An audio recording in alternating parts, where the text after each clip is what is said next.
Hello, everybody, and welcome to another Sunday service with the Atheist Reformation. Joining me once again, as always, is my co-host Harry. How are you doing, Harry? I'm doing pretty good. Okay. I watched your show yesterday. I was able to be in there live. That was a Mm-hmm. pretty interesting show. Yeah, Father Patrick. He's not one that I've had a lot of interaction with, but I have talked to him in the chat group that I'm a part of with the Reason and Theology crew, so we're a little familiar with each other. And I think it was a productive conversation. I think actually I learned some things. I think maybe I opened his eyes to one or two things, maybe. And hopefully we did that for some other people as well. For those of you who don't know or haven't quite figured it out yet, I also do another show typically on Saturdays. The time varies based on the guest because some of them are in different time zones, or in Father Patrick's case, he's in an entirely different country as well as a different time zone. So we did it at 3 p.m. this past Saturday, and for him it was 8 o'clock in the evening, so that's why we kept it only to about an hour and a half. And then this coming Saturday, I've got another one with Elijah. He was the one I did the first discussion show with, and we're going to kind of continue our discussion a little bit, but not so much on miracles. More, we're going to touch on evolution. Mm-hmm. And this is going to be more from the Catholic perspective versus the IFB side of things, like what we had with Peter. And also, unfortunately, in continuing to talk with Peter a little further off air and outside the show later on, a couple days later, he elected not to come back. Not really entirely sure why, but hey, wish him the best. Hope he accomplishes what he sets out to accomplish, as long as it doesn't hurt anybody else. As I would say for anybody. Is that a show that I was able to watch? I don't know. It was the Evolution show, so I maybe. I don't remember. I saw the two for Miracles, and there was one that I only got to see a little bit of because I kind of came in at a weird time. I think that might have been the creationism one. That might have been it. Yeah, because it ran Miracles, and then I had that show with Deacon Suaden. I don't think that one was on Miracles, though. I think that was just a kind of a generalized discussion. I'd have to pull the playlist up. Those are the two that I was able to watch live, and that was the one that I only got to catch parts of it because the conversation either I'm like kind of ignorant, or that conversation was like a little too intellectual for me to come in 10 minutes late and have any idea what was going on. Which one? With Deacon Sweden. Oh, okay. So that one was about orthodoxy, and in particular, how he views orthodoxy. So it was more kind of to try and get a foot in the door on that discussion, because Okay. I'm not familiar with any of the Orthodox Christian traditions as far as Eastern Orthodoxy, American Orthodoxy, schismatism, any of that. And so I understand that from my time as a Catholic, that people who are of the Orthodox schools of thought, there are sometimes some differences in definitions as well as how they see certain categories. And so that's why I did a show pretty much just on that, to try and give everybody at least a small kind of primer into what that looks like, what some of the distinctions might be, and kind of how we're able to use that understanding to have better and more productive conversations with people of that faith. Okay. See, that's interesting because I've known a few people who are Orthodox, and that's my understanding was that the different groups of Orthodox are basically entirely separate only because of language and cultural differences. But Yes, for the most part. yeah, But it's not just that. I'm talking about how they are separate from other forms of Christianity, such as Catholicism, Tradcath, Protestantism, things like that. okay. There are some philosophical differences in a bit of a more nuanced fashion, but sometimes that can get into the philosophical weeds on a lot of things, kind of like what Father Patrick and I did yesterday on a couple of things, like talking about absolutes versus universals and things of that nature. I will say I was slightly distracted in your conversation with Father Patrick just because of the architecture of his room that he was in. With it had like that slanted back end, and I thought it was cool. I thought that was like the coolest room I've ever seen. I was like, how do they do that? I wonder what it looks like on the outside.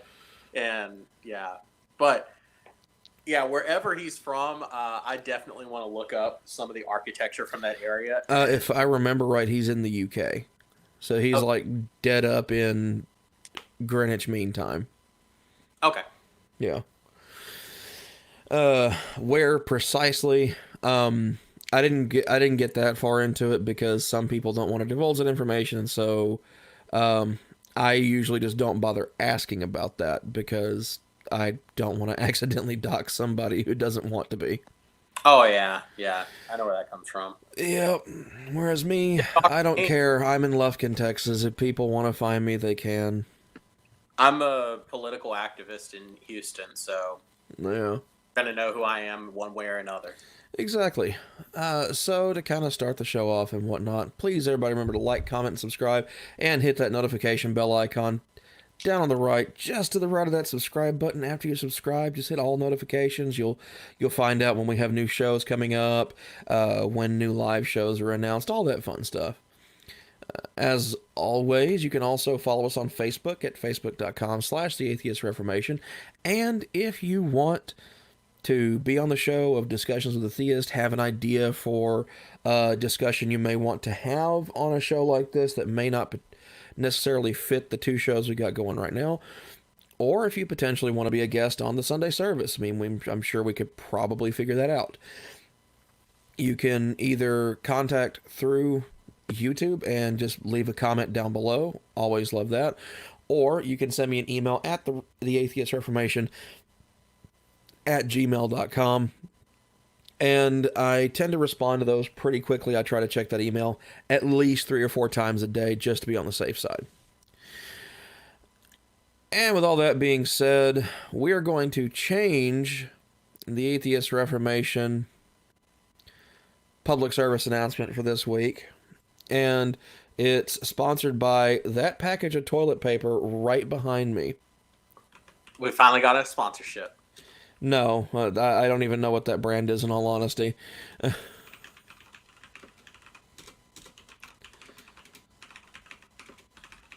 Still not sponsored. It's supposed to be a sellout if you never get sponsorships. Well, I guess it just means I'm not a sellout, which I'm okay with. And the Atheist Reformation Public Service Announcement of the Week is buy a reasonable amount of toilet paper. You don't have to go to Walmart and buy every single cotton pick and roll that you see. Just buy a pack or two that is appropriate for your family or lack thereof. If you're a single person, you probably don't need the 48 roll mega pack of toilet paper. Unless it's the only thing there, in which case, okay, go for it. Or, hey, if you have IBS, no judgment. It's a legitimate medical condition. So, things happen.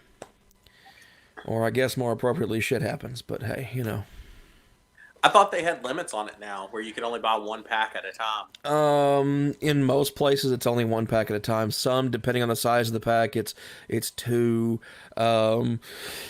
It really just depends, I think, on the store you go to, what you're trying to buy. The standard rigmarole with things. But anyway, we've talked enough about this nonsense, at least for the time being. As always, please keep in mind that all articles are linked down in the video description below. So, I would say at this point, let's get to it and start talking about these things. All right. So, our first one, let's see. We're going to do what I call the more comedic ones first now. They are still serious business, but we try to treat them with with an ounce of levity here and there, just as a way to... A couple of squares of levity.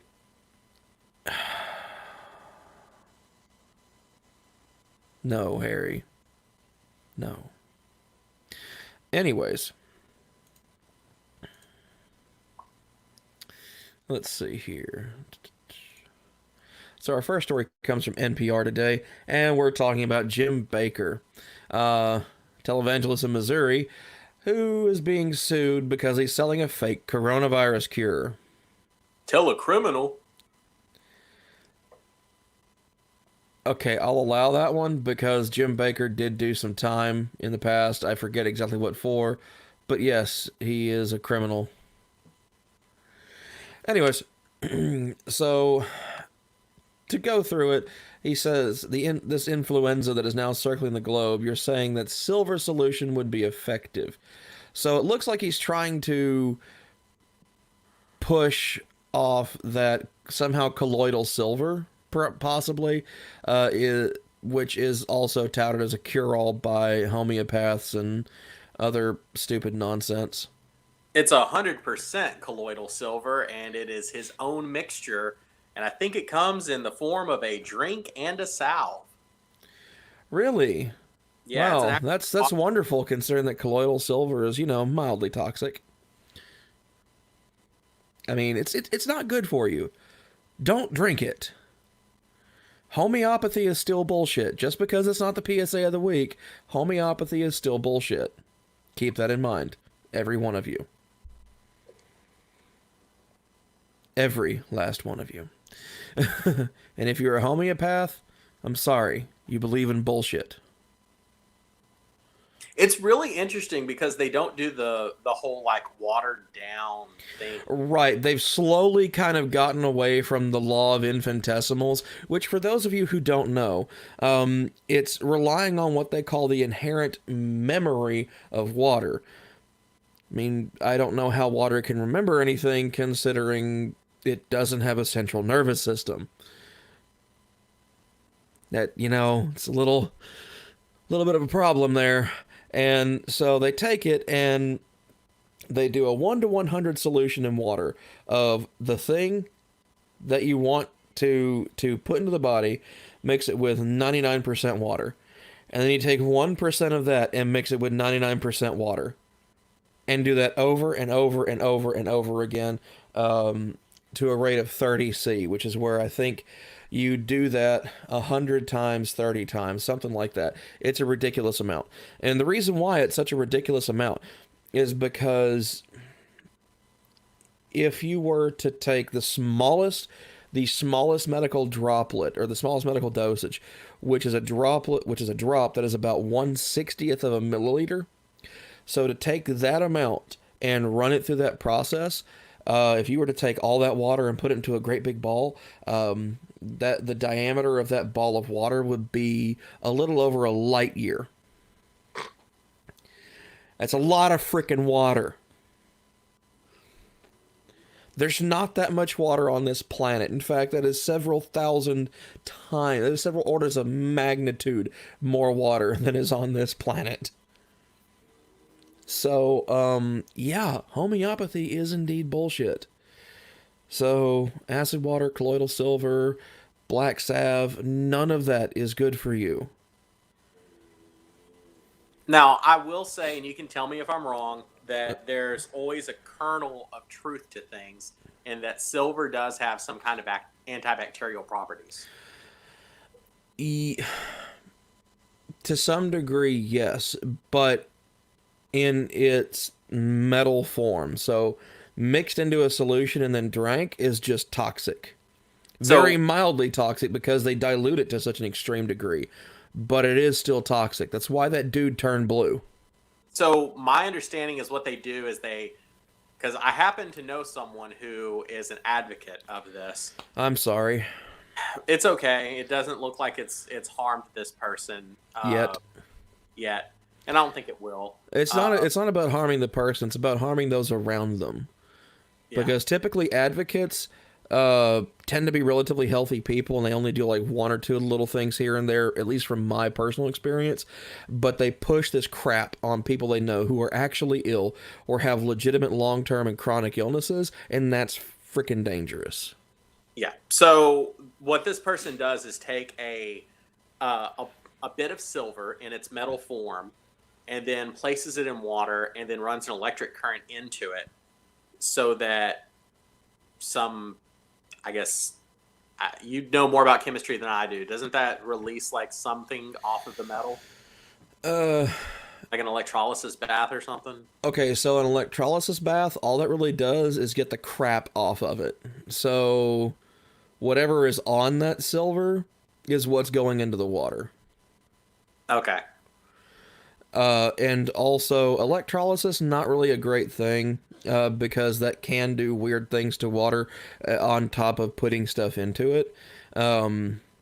Like, for instance, if you use electrolysis baths like to clean jewelry and things like that, if you stick your finger in it at the bottom, it just feels weird. It just feels like the whole thing's vibrating.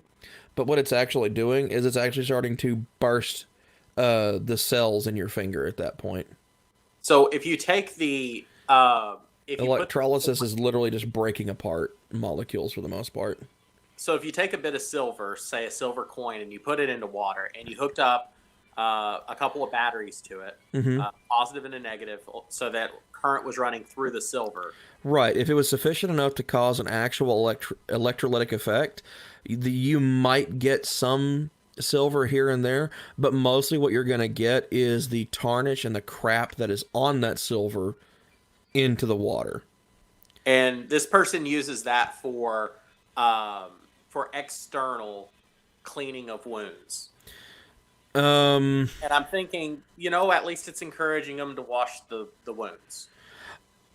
Yeah, but at the same time, with doing that, with using an electrolytic effect, was effectively just getting dirt into water and then effectively cleaning a wound with dirty water, that's actually potentially increasing your potential rate of infection.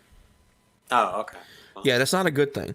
I'm not a doctor, but I understand chemistry, and if you put bad shit into water and then put it on an open wound, chances are, on a chemical level, that's not a good thing to do. I mean, hydrogen peroxide is good for cleaning wounds. Yes, it'll break down skin cells and stuff like that, but that's part of what it's supposed to do. That doesn't mean you take that crap intravenously like some idiots are doing. Yeah. There are some people out there, I don't know how stupid you have to be, but apparently pretty damn stupid, to advocate for taking hydrogen peroxide intravenously. And they say that somehow targets bad cells. It seeks out cancer and destroys it. No, it kills everything it touches. That is all it does. While we're on the topic of hydrogen peroxide, I know this really isn't the most scientific thing to bring up, but there may be viewers who are unaware that hydrogen peroxide, especially nowadays with the viruses going around, is not it doesn't sanitize anything. No, it only debrides. Yes, and the dead material so that it can be further cleaned later. Yes, and that's also why when you use hydrogen peroxide to clean an open wound, once it fizzles for a little while, it says right there on the bottle to wash thoroughly, to flush all that off, so it stops eating your cells. Because believe it or not, H2O2, hydrogen peroxide, is a caustic agent. So, well, in reality, it's a base, but it's beside the point. A very good example of a time to use it. I had a time where I was playing kickball and I slid and the dirt scraped up my leg really, really bad. Mm-hmm. And I needed to use it every now and then to encourage the scab to dissolve. And then I could put on alcohol to sanitize it. Mm-hmm. And then eventually it started healing faster because the scab was sitting there and it wouldn't let the skin heal because it was holding it open. Also, another thing I have to point out, because I keep seeing this going around Facebook a lot, and the only reason I'm even talking about this is because I have a little bit of a background in being educated about chemical engineering, so I have an understanding on a somewhat academic level of how these things function, of what happens when you mix things together. So, for those of you who pass around the thing of saying, don't mix rubbing alcohol with bleach. You'll get chloroform. You're technically correct under a couple of circumstances. It needs to be isopropyl alcohol, and it has to be pretty much a standard household bleach that has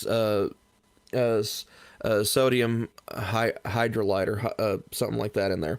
The problem with that is if you're trying to do that to actually make chloroform, that's a bad idea. Because as that isopropyl alcohol breaks down in the bleach, it doesn't just create chloroform, it also creates hydrochloric acid. And there's not really a way to tell the difference. They don't actually really separate out. So, yeah, don't do it. You also get two nasty forms of acetone, which are just not cool either. So, don't do it. Also, for those of you that talk about bleach and ammonia and toxic fumes, yes, when you mix bleach and ammonia, it creates hydrazine, which is highly toxic in the fumes and also potentially explosive. I heard someone say that that's mustard gas. Is that accurate? So usually you have to mix an acid with it to get that kind of an effect, if I remember correctly. But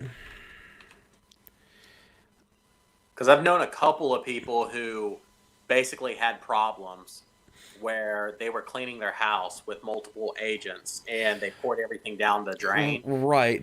So what happens is when they're doing that, there's generally some kind of acid that is mixed with the bleach because that actually creates chloramine gas, which is colloquially known as mustard gas. Yeah. So hydrazine is actually a fuel. We use hydrazine to make rocket fuel, or at least we used to. I think we still do at this point. In conjunction with liquid O2 and things like that. But hydrazine is colorless, so you won't really know what it is until you get close, take a whiff, and holy crap, suddenly you can't breathe. So don't mix those two. In fact, don't mix household cleaners, period. We should just go ahead and suggest that you should probably just, since you're going to be quarantined and you have so many days to do this, you got the full month, just pick a thing that you want to use, a single cleaner, and stick with that. One each day. Exactly. Stick with that. If you don't like bleach or can't stand the smell of bleach, like me, Lysol is really effective. Use it. Yeah. If you have to bleach something, Monday will be my bleach day. Okay? Wednesday will be my Windex day. And flush and run water on right. And then just don't use ammonia at all. I mean, that'll take care of everything. Yeah, don't use ammonia. Yeah, yeah. Oh my gosh. People don't think anymore, and people too readily believe everything they see on the internet. And also, I'm just some fat guy in Texas on the internet. Don't take what I say at face value. Go look it up. Go look it up for yourself. If I'm wrong, come back here and comment and say, hey, asshole, you were wrong. This is what it is. One of the things I like about my internet presence and your internet presence is, for the most part, we are not going to run from our mistakes. We are going to openly accept and acknowledge them. We're not going to, what's the word, edit our personas to make ourselves look No, that's one of the reasons why we do these live, is so it's like it's raw, it's uncut, it's unfiltered, it's just us. Although I did delete a post for one of the first times ever this week, and it was because I had shared a fake link where Chick-fil-A said that you could get a free meal, and it turns out that it was a very mean and cruel April Fool's joke to see how many people shared it, and it was probably an IP stealer. Ooh. And so I went back because it was potentially dangerous, and that is not okay to use God's chosen chicken as a way of deceiving the masses, because the false prophets will come in his name. Yeah, except in this case, it's Profit. But anyways, yeah, no, this is Texas. You don't mess with our Chick-fil-A down here. That's kind of messed up. Um, it's, and I guess, something I actually kind of find funny is that when I run across Texans who just like openly rail against people like Warren Buffett, Mm-hmm. and then I have to watch the slow look of horror and shock creep across their face when I tell them that his company Berkshire Hathaway owns Dairy Queen. Yeah. Yeah, that usually doesn't go over too well. I mean, I'm okay with, but it's always with funny. things from Dairy Queen, but I will say that their ice cream is a lie. It is legally not ice cream. Don't believe it. It's not really ice cream anywhere you get it. Yeah, but there's been, like, I believe, legal filings concerning Dairy Yeah, that's Queen. why it's referred to as soft serve. Well, everywhere. Even then, it's called soft serve ice cream. It's called, like, frozen treat. Yeah. There's, like, a court case about it. Mm-hmm. It's really weird. Yeah, it's because, like, it's not non-dairy. That was one of the distinctions that people thought it was, that it was some kind of, like, non-dairy yogurt type thing. It's not that. It's mostly air. Yeah. And it doesn't have the right amount of cream in it. It's like water and air instead of milk cream. Yeah, something to that effect. But anyways, neither here nor there. If you want something good from somewhere that doesn't come out of a Bluebell carton, find you a location of a place called Andy's. They have frozen custard, and it is the absolute most delicious thing that you will ever eat. You can take my word for it. I'm an expert on the internet. Ha ha ha ha. No, I'm not. But still, it's really good frozen custard. It's good shit. Anyways, back to the story about this jackass and his fake medicine. Yeah, and his fake medicine in a bottle. Oh, a blue and silver bottle, no less. That makes me feel even worse. And here's why it makes me feel even worse. The high school that I graduated from in San Antonio, that's our school colors. I thought you were going to say it makes you feel bad because senior citizens may mix it up with Centrum Silver. There's that too. I don't know. It's liquid in a bottle, and Centrum Silver is tablet form, so that should be pretty difficult to mix up. Aside from that, and also the bottle of Centrum Silver is white, if I remember correct. Oh. At least that was the last time I saw it at my grandmother's house, which was a while back. We'll just go with that. So anyway, he had some so-called natural health expert, someone named Cheryl Selman. Man, you couldn't pick a better shill name than that. And she falsely implied the liquid would likely be effective. She says, well, let's say that it hasn't been tested for this strain of coronavirus, but it has been tested on other strains of the coronavirus and has been able to eliminate it within 12 hours. Totally eliminate it, kills it, deactivates it. So they are marketing this as effectively a non-injected vaccine for this disease. And when they say deactivate, that's even like a... She is describing the function of a vaccine. For all you anti-vaxxers out there, that's what was just described. Yeah. Is a vaccination. Except, here's the thing. It's not a vaccination because it's made from bullshit, not from actual medicine. Although it's probably not made from literal bullshit, although I wouldn't be surprised if there was a little bit of verbal diarrhea tucked in there somewhere.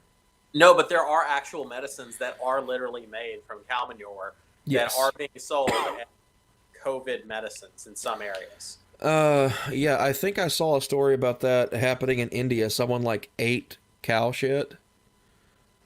Yeah. Thinking it would cure it, and then ended up going to the hospital, the emergency room, because they somehow managed to overdose on cow shit.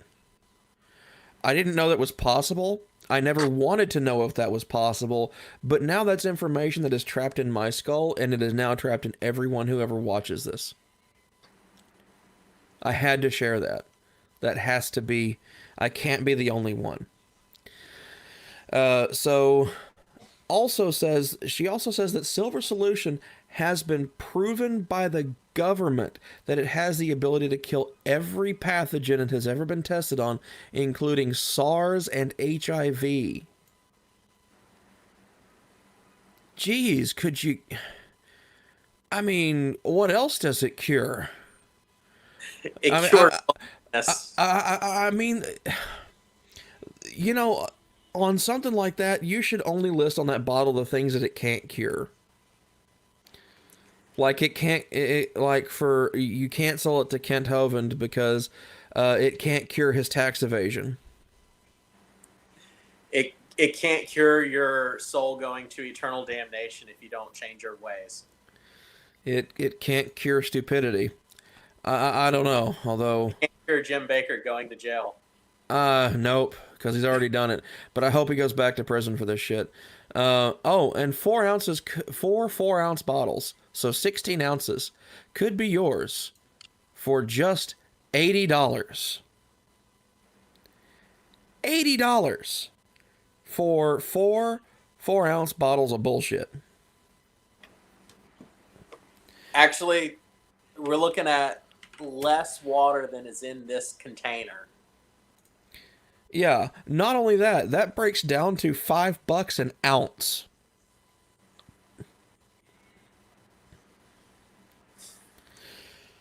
Yeah, $5 an ounce, so $80 for a pound of this. I'm sorry, I'd rather go buy 3 or 4 ribeye steaks and call it done. Because those are about $20 a pound. Well, medium well. Excuse me? You said ribeye steaks done. I said go buy some ribeye steaks and just be done. Oh, sorry. And I'm sorry, you don't cook a ribeye above medium rare. Okay, I thought you were going to cook it well done. No. Well done is not a steak doneness. That is order the chicken, you steak-hating bastard. That is what that is. Or, back in my days as a Catholic, I preferred the bloody sacrifice to the burnt offering. Yes, Catholics had jokes. Have jokes. Some of them are pretty funny if you understand the context. Anyways, so the state of Missouri themselves filed a lawsuit against Bakker. Okay, Missouri doing something right. Hey, more power to you. I'm happy for you. Win the Super Bowl, file a lawsuit. Say what? Win the Super Bowl, file a lawsuit. Hey, so at this point, I'm not for doxing anyone, and this is not doxing. This is publicly available information. But everybody spread this news story around. Don't go engage Jim Bakker. Do not go engage Morningside Church Productions. But make these assholes famous. Even more famous than they already are. Let this go worldwide. Infamous. But, I'm saying right now, do not engage Jim Bakker. Do not engage his company. Do not engage them in any way. Let the state of Missouri handle that. However, this information about their nonsense needs to be spread to as large a number of people as possible so that people understand to never believe a word these assholes say. And make sure that your family does not engage them with their credit card information to buy their products. Exactly. What I know from personal experience is I am not advocating any of these colloidal silver solutions. No. But, and this is a very big but, they are not $80. And it cannot lie. Yeah. They do not cost $80 if you were to theoretically make it yourself. So not only is it... It wouldn't even cost that much if you were to go down to some, like, random natural food store and look at their nonsense section. I mean, their homeopathy section. Yeah. I mean, You can buy this stuff for cheaper. You can make it for even more cheaper and get an infinite supply for a one-time purchase of something made from silver. and still, don't make it, don't buy it, don't take it. It's not good for you. Just don't. Just leave it alone. That's an even better thing. Oh, and for those of you who don't know, this article so readily is happy to inform us. Thank you, NPR. Bakker gained fame in the 70s and 80s as the host of the PTL Club, a Christian television program he hosted with his then wife, Tammy Faye Bakker. He then stepped down from PTL after a sex scandal and later spent several years in prison after a jury found that he had defrauded his viewers out of millions of dollars. Which was a very terrible time for the cosmetic industry, because once Tammy Faye Bakker was no longer on the air, their stocks just plummeted. Yeah. He was using all of their merchandise. So yeah. So that's the new nonsense of the Bakkers that has happened. So now we're going to move on to another Well, she left him. Say what? Singular, because she left him. I thought he got remarried. Is the new woman dumb enough to take his name? Probably. I mean, this is Jim Bakker we're talking about. My $1.50 colloidal silver solution. AKA, he's just drinking water. Quit trying to confuse people, Harry. It's not funny. Sorry. Anyways, so now we're talking about another wonderful story.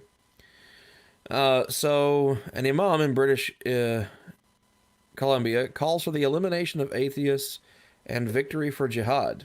That's wonderful. He has called for the destruction and elimination of heretics and atheists, so anyone who is not his particular form of Muslim, in a number of recent sermons posted online. In a video posted last Sunday, this is April 1st, so this would be just this past Sunday, to YouTube by Muslim Youth of Victoria, Imam Younus, I hope I'm pronouncing that right, Kathrada, calls on Allah to humiliate the unbelievers and polytheists and destroy the enemies of Islam, the heretics, and the atheists. He goes on to beseech the divine aid in granting victory to those waging jihad on your path in every place. According to its website, MYV runs the Dar al-Ihsan Islamic Center, which it describes as a fun and safe environment for all those in the community to come together. With that content. Okay, sure. I'm just curious. I like the wording of call for humiliation. Like, instead of the death and destruction of the unbelievers and infidels, is he like asking... Oh no, he goes on to say to destroy the enemies of Islam, the heretics and the atheists. Oh man, I was hoping that it was just like a prayer for wacky hijinks to ensue. No. There's death involved. The website also explains that the organization holds a daily madrasa for ages 5 and up, which it calls a safe environment for your kids to learn and grow. Case in point, I would be this ridiculing, dismissive, and asshole-ish if any spiritual leader of any other faith said anything like this. In fact, I think I've gone on record to make fun of and be an asshole towards people like Steven Anderson, who is a legitimate hate preacher, much like this guy is. And he's a Christian. So I always find it unusual how the public stories that we hear about individuals like this, the people who I know who are Muslim have never heard of people like this. And anytime they hear one of these stories are just like, oh my gosh, not again. See, and that seems to be the case with a lot of Christians as well when the name Steven Anderson comes up. Although I have run into a fair few that are aware of him and dislike him quite intensely. So I will say that for the majority of Christians that I have encountered that know anything about Steven Anderson, they think he's just as big an asshole as I do. So, you Possibly. know, possibly more. Possibly more. I doubt it, but maybe. You never know. I'm not in those people's heads, so I'm not going to claim to know things about what they know and don't know. So, yeah. This guy, douchebag. Steven Anderson, douchebag. Jim Bakker. Jim Bakker is the douchebag of the week right now. So one of the things I find interesting is whenever people start calling to the death or destruction of people that disagree with them, they're usually found to be some kind of tie to an extremist organization that their charity is funneling money to. Well, it's funny you should mention that, Harry, because this is indeed the case. Oh, not only is Kathrada anti-Semitic in saying things like that about people of the Jewish faith, I won't repeat it because I have respect for other individuals. But yeah, just look at the highlighted comment. I'll zoom in. That's how much of a douchebag he is. But also, in the very next paragraph, it's funny enough, the Canada Revenue Agency website has listed Kathrada's Muslim Youth of Victoria Society as a qualified donee in 2019 of the Islamic Society of British Columbia, ISBC, which is a registered charity. The ISBC is also raising money for a new mosque for Kathrada's group, separate from the Islamic Center's main fundraising page. However, the ISBC has troubles of its own, having hosted links on its website to anti-Semitic material and receive money from a Qatari foundation linked to the Hamas terrorist group.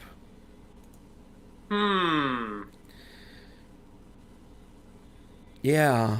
Say you're doing good work, but then you have terrorist groups funding you. Oh, but not just that. They call their madrasa a safe environment for your kids to learn and grow. And that the Islamic Center as a whole is a fun and safe environment for all those in the community to come together. Yeah, just hope that the donors don't show up for a visit to see what wonderful work their money has done. Otherwise, yeah, I don't know. I don't know. Canada's gotten really good at their border security lately, so they might catch those assholes coming off the plane. So in that case, yeah, come on, show up. Let them catch you, arrest you, and put you on trial for war crimes. You know, let the justice system do its job. So yeah, that's always a fun thing. However, I will say this, is that B'nai B'rith Canada, the website and group that wrote this story, has written to the Canada Revenue Agency, basically their version of the IRS, and the Minister of National Revenue, their IRS director, urging an investigation into these matters about MYV, Younus, Kathrada, and their ties to terrorism. So I hope that investigation does happen, and I hope something comes of it. Or if somehow they're proven to have no link whatsoever aside from happenstance because they donate to ISBC, then they need to at least be looked at for the fact that he's a hate preacher. I'm an American, so I look at things through an American lens, the lens of the Bill of Rights. Here in the U.S., we have the First Amendment. You're allowed to say whatever the hell you want, however you want it, to as many people who are willing to listen, provided you don't do a few key things. One of those is making calls to action, specifically referencing violence against other people or with the intent to cause a panic. This guy, in his statements, appears to be making a call to action. That would not be allowable under the First Amendment in this country. Where was the call to action, though? Well, it's more calling Allah to do that. There was some other reference. It was a different news story, Okay. because I just didn't want to bring in like 5 different stories about this one thing. So this particular story does not have that. However, in several of his videos, he has actually made calls to action. I do want to clarify one small thing. I by no means am a Muslim scholar, Nor am I. Nor am I. So. but I know enough to understand that the meaning of the word jihad has two different meanings.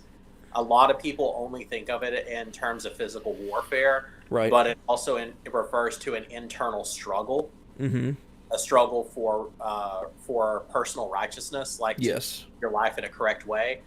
And a lot of times when people are talking about the people who are standing against you in your jihad, they're talking about people that are trying to cause you to fall out of faith. Mm-hmm. And then also at the same time, you have people that dance that line, like this particular individual, who Mm-hmm. use that for the poetic double entendre to kind of make it obscure as to whether he's discussing something worse or not. Mm-hmm. But for most people for all of the people I have met, 100% of the people that I have met, Right. For the majority of the Islamic community, they use that term to describe an internal spiritual struggle, to be yeah, at war with oneself to preserve one's faith. That's generally what is meant in that context. However, extremist groups have gone on to bastardize the term. yeah, That being said, we're going to move on to the more fun stuff of the day, I think. Well, the more serious stuff at this point. right. And Our opening monologue done. yeah, our opening monologue done. This is going to be a story out of Texas because both of us are from Texas and live in Texas. So the first things we tend to notice are things through a Texas lens, and also things that happen in Texas because of the relative size of the state and the amount of people who live in the state. A lot of practices in Texas tend to leach out to the rest of the country. That doesn't mean they have a direct influence. That just means that there's a large enough group of people in Texas as a whole that it makes for a decent statistical reference. It also means that everyone else follows our lead because y'all hate us because you ain't us. Oh, Harry. Anyways. But to verify what you're saying, yes, there are other states that are following this lead. Since I saw this article first, there are several news stories that came up yesterday, Friday, and this morning. Mm-hmm. They were specifically in reference to today being Palm Sunday. So a lot of states have taken action about what are they going to do.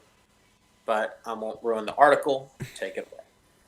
All right, so this is from the Texas Tribune. So, despite coronavirus risks, some Texas religious groups are worshiping in person with the governor's blessing, apparently. So, COVID-19 has spread rapidly in Texas. Many congregations closed the doors and moved religious services online. There are some religious groups who say it is their right to remain open because they believe they provide an essential service to their communities. So I will say, at least with this here, to honor social distance requirements, sit in the 6-foot designated areas. So I can at least grant that. At least 25 parishioners filed into a beige brick church here Wednesday evening and were handed rubber gloves at the door. If they weren't in sterilized packs, that really doesn't do much good. Just saying. Another sign laid out 5 things people should do to keep from spreading the new strain of coronavirus, which is nice, including staying away if they felt sick. Also, that includes sheltering in place, like has been told in the majority of Texas cities at this point, Houston being one of them. Yeah. And that came down prior to April 2nd when this story was written and these started to occur. Keep that in mind. Which we in Texas don't call it shelter in place. No. What are we calling it? In Harris County, we call it stay home, work safe. Oh, yeah. And I think Abbott is calling it stay-at-home executive order. Right, issuing a statewide stay-at-home order, though he declined to refer to it as such. Yeah. That also designated religious services as essential. I wouldn't consider them essential, but whatever. Under the order, Texans must stay home unless they work in certain business sectors or are grocery shopping, running must-do errands, or exercising outdoors, or apparently going to church. Abbott's order came the same day the country's top health experts estimated the virus could kill between 100,000 to 240,000 Americans. And that's assuming people across the country adhere to social distancing guidelines. Otherwise, those numbers could climb much higher, to upwards of 2 million or more deaths. Amid the rapid spread of COVID-19 in Texas, with nearly 4,700 confirmed cases and 70 deaths as of just this past Thursday, many congregations across the state, large and small, and of a variety of faiths, closed their doors of their own accord weeks ago and moved all services online. That's fine. I'm all for that. There are some religious groups in Texas, though it is unclear how many, who say it is their right to remain open because they believe they provide an essential service to their communities at a great time of need. On Wednesday night, several houses of worship across the state welcomed parishioners. Go for it. I'm going to do something I never really thought I would do, but I'm going to go ahead and go on record that I personally I've had some concerns about the prosperity gospel and the strength of the theology behind it, and I still retain those concerns. But I have a lot of people I've encountered recently who are friends who have been going to a very famous church here in Houston, who the preacher is known for advocating prosperity gospel. Oh, and boy. They have made mention that when they are attending, that despite the differences in theology that I would have, that there's a level of authenticity in the church, and that individual does actually try to do what he believes is helpful for the community. So if you cannot attend church because you have a smaller church, and honestly, I don't know why you're watching this if you're a super conservative fundamentalist Christian that goes to such a small church that they don't have internet and television capabilities. But whatever. If you are, and you happen to be watching this, there are some mega churches. It hurts me to say this, but there are some mega churches that have the technology infrastructure, and they can provide you a service for this. Are you now endorsing Joel Osteen and Max Lucado? Oh, the defeated sigh. Oh, the defeated sigh. I live for the defeated sigh. It is better to have the digital option than to put your family in danger.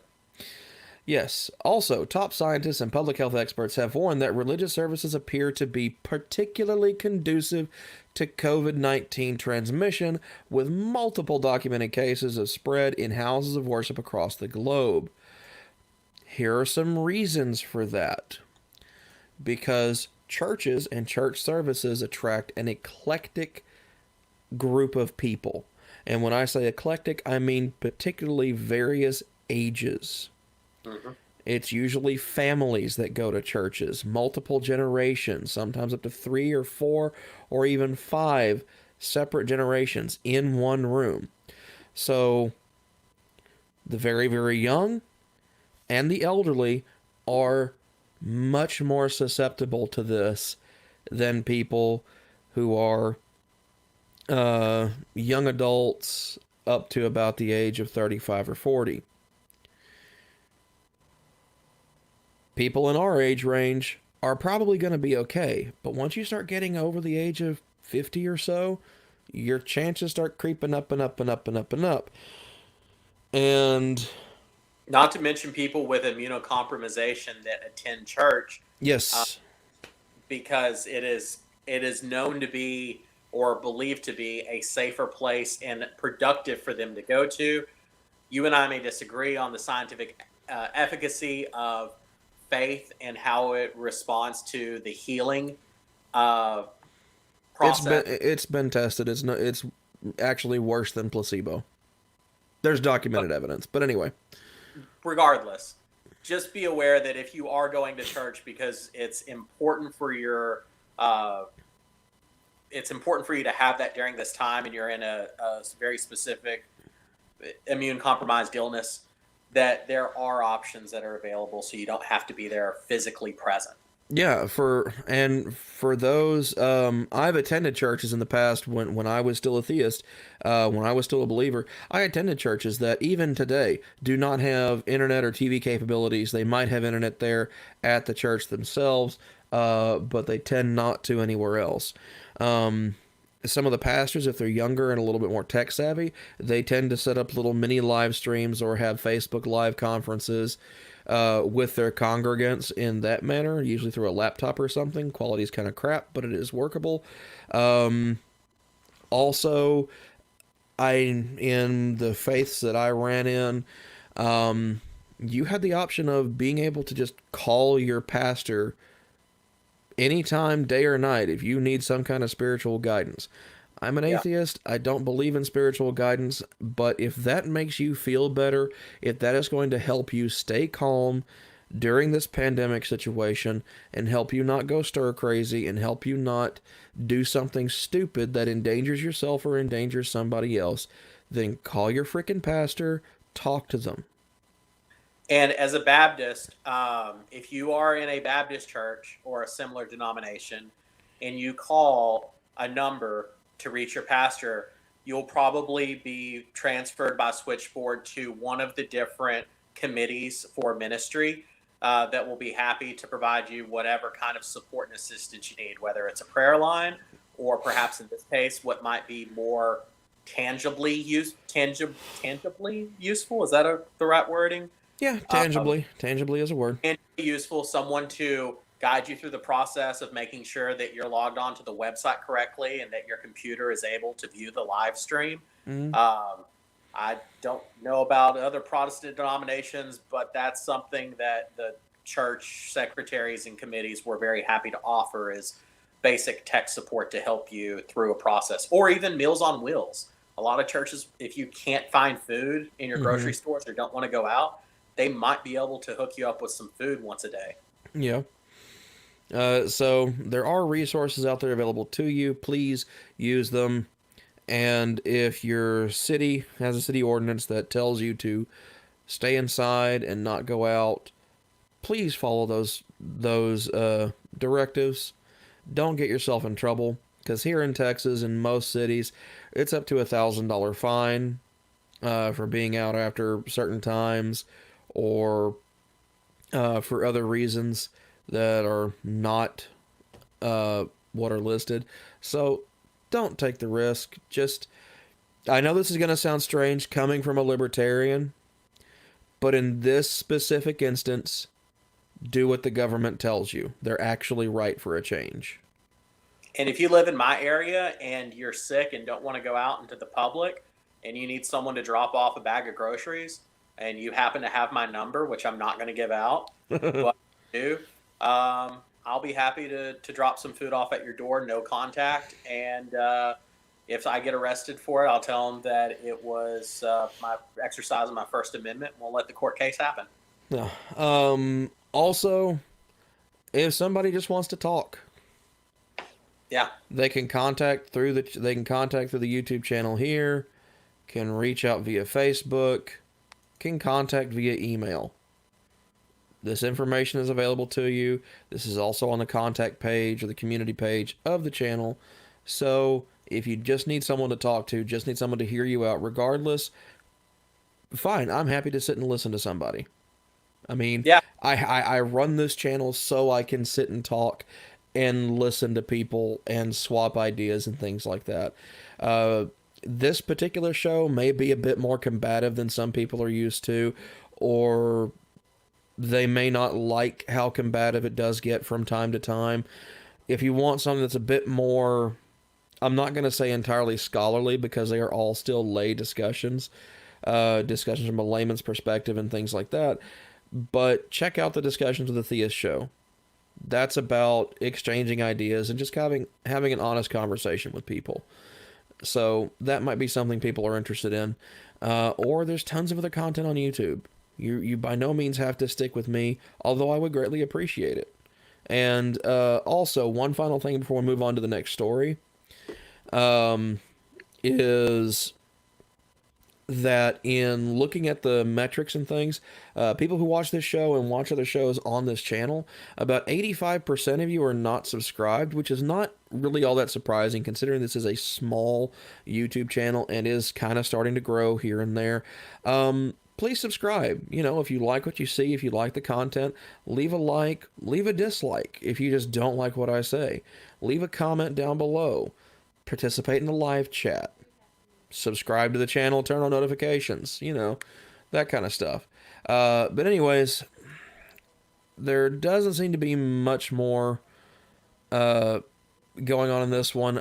I do kind of disagree with what this pastor says, saying that they truly believe the churches are first responders. No, first responders is to something that is an immediate physical threat to someone. Whether it be a fire, a criminal encounter, or a health emergency. So I'm very, because I have law enforcement in my family, because I have done things like corrections, I've been part of the law enforcement community. I was a correctional officer.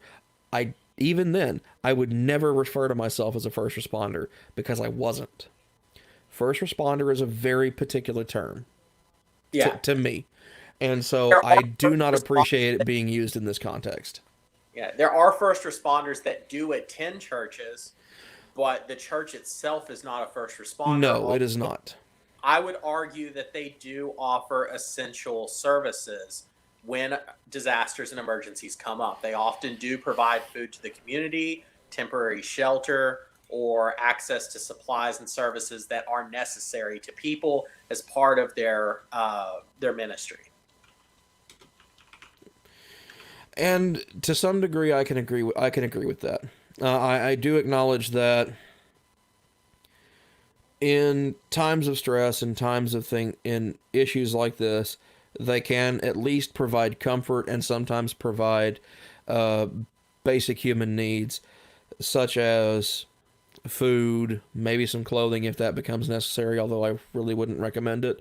But, food, toilet paper. If you live in one of those cities where some prepper asshole went and bought everything, that kind of stuff. So, okay, I can agree that they could be considered to some degree essential in their own communities, but they're not necessarily essential to every single person. Whereas places like grocery stores, police departments, firehouses, hospitals, those are things that are necessary to all members of the community. And if you are not a member of a church and you go to a church looking for help, like food or shelter or any services, and they turn you away because you're not of their faith, that needs to be reported to the denomination head for that church, because that is not what should happen. And also, if that church organization is listed as certain types of nonprofit organizations, by discriminating based on that can sometimes get them in trouble with their tax status. And let us know, because we'll put them on blast. Oh, you better friggin' believe it.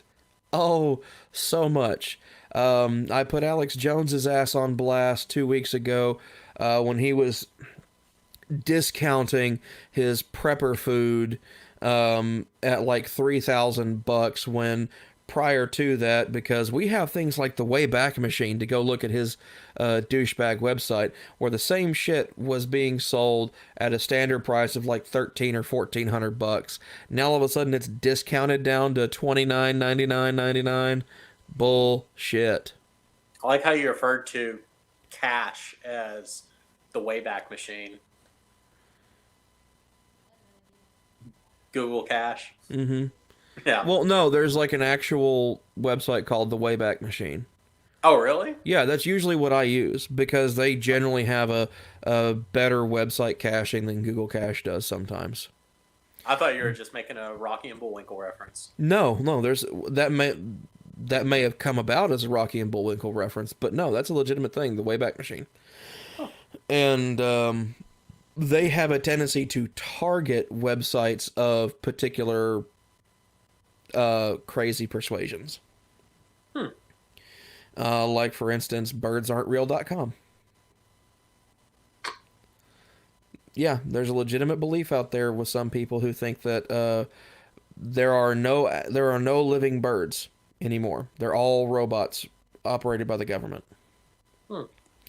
And from what I can tell, as best as I can find in digging through them, they're not joking. It's not a troll. So entertain the people for a moment. I have to go take care of something. I will be right back. Okay, I'm going to preach for a little bit if that's okay. I mean, I can't stop you, so there you go. All right. So this kind of goes with the article that we're currently on. I just want to read a little bit from the Bible. It's Matthew chapter 21.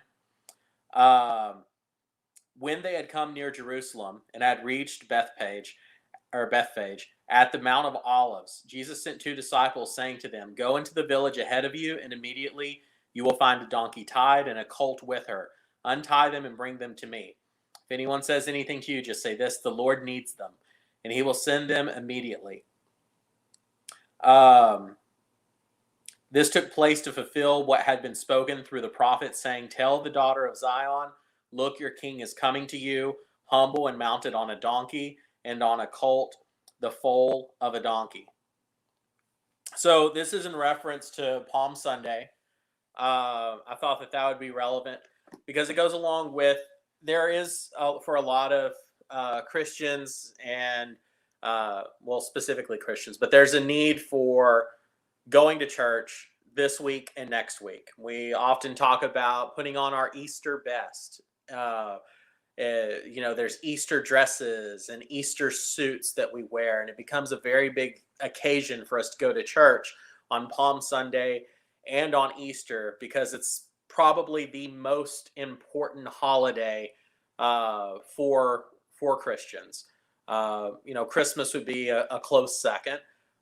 Christmas has kind of become more consumerist in recent years, but Easter, I think by far theologically, is the most important holiday for us. Now, what's important about this is that Jesus did not come in on Palm Sunday on the most majestic and muscular stallion he could find. It wasn't. He came in on an ass. Just had to take it. I had to take it from you. Yes. Anyway, being very humble and riding a donkey into the town. What does this mean for us? Well, as we talk about consumerism with Christmas, how much of us wearing our Sunday best and wearing our Easter outfits is consumerism on Easter, and how much of that is necessary for the sake of God and for the sake of attending church? Don't feel like you have to put your family in danger to go to church today or next Sunday on Easter when there are online and digital versions. It's not necessary for you to have to show everyone your pretty dress or your pretty Easter suit. If you need to wear them for the sake of God, then he can see you wearing that clothing at home in the privacy of your own home. It does not have to be worn for the entertainment and indulgence of others. That's not what it's about. Okay?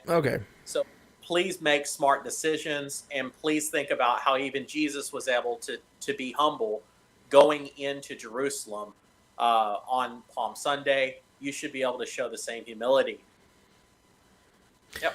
All right, so moving on into our final story of the day, and I think to some degree it's definitely relevant, especially with this whole COVID-19 thing.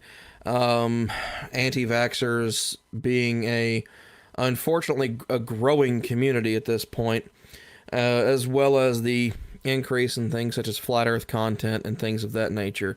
The previous story wasn't necessarily supposed to be a segue into this one. It's just I felt this was one of the more important stories of the day, so it was supposed to be last. All that being said, to some degree, because churches are such a hotbed of potential infection to COVID-19, I think attending church right now is a dangerous thing to do. Not because of anyone's mental or mental or spiritual being or anything like that, but more for people's physical well-being. I think it is a dangerous thing to do, despite taking all the precautions, because of how eclectic a community shows up at a church. And I think you can attend church in the comfort of your own home. If you want to wear your clothes and hold your Bible and log in, and everyone is watching the same preacher, that's the same thing as church. It's not a physical location. It's the body of believers. Okay, so with all that being said, let's talk about science denial. And this comes from a website called getpocket.com. They have a lot of interesting reads here and there. And this is The Thinking Error at the Root of Science Denial, written by Jeremy P. Shapiro. And I think there's a little bit of information about him, or I thought there was, at the end. Anyway, this looks at things from a psychological perspective to a degree. In this one, we may just read all the way through and kind of insert our snippets here and there of what we think as we go. So currently there are 3 important issues on which there is scientific consensus but controversy among lay people: climate change, biological evolution, and childhood vaccination. On all 3 issues, prominent members of the Trump administration, including the president, have lined up against the conclusions of research. Usually it's climate change. I don't like how nebulous that statement is. I think that anyone who thinks that climate change isn't going on is, at best, undereducated about the issue. At worst, a science-denying asshole. In this case, Donald Trump is probably leaning closer towards being a science-denying asshole. I mean, because he is the president of the United States, he is presented with information on a constant basis. So, you know, we have to go back to several shows before this one, where I explained my views, my personal definitions on ignorance and stupidity. Ignorance is merely a lack of knowledge or a lack of adequate information by which to know something, and that stupidity is being presented with reliable information or being surrounded by a wealth of knowledge and refusing to learn. So when we talk about science denialism, to me, in no uncertain terms, if you're denying it because you just want to deny it, or you've looked at all the evidence and you're still denying it, at that point, I've relegated someone like that to the realm of stupidity. I will agree with you that I don't like the use of the term, because I think most people out there will be happy to admit, maybe not happy, maybe that's not the best word, but will admit that the Earth is warmer this year than it was 150 years ago.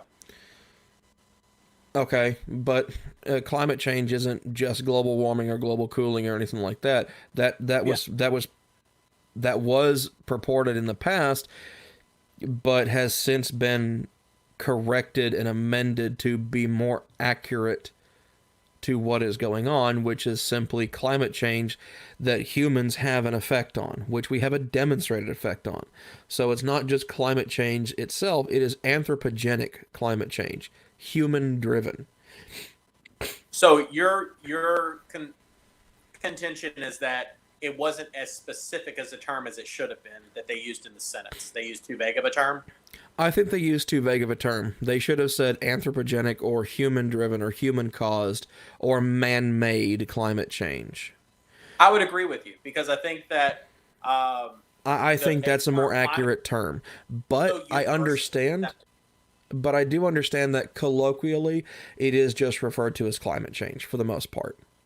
So I understand going at it from a colloquial sense, but at the same time, being a little bit more academically minded person and how I look at things and a bit more literal about stuff. Like, for instance, the English language. I know I'm getting off topic, but I have to address this, otherwise my brain won't let me continue. We have such a wonderful and diverse language, English. Over 600,000 words. And people are like, well, why do you have so many words that mean the same thing? Well, they don't mean the same thing. They have similar meanings. But we use words in gradations. In gradations of severity, in gradations of intensity. For instance, dislike, hate, despise, and loathe all mean relatively similar things, but they are differing degrees of intensity and magnitude. Okay, I dislike pickles because of the texture, so I choose not to eat them.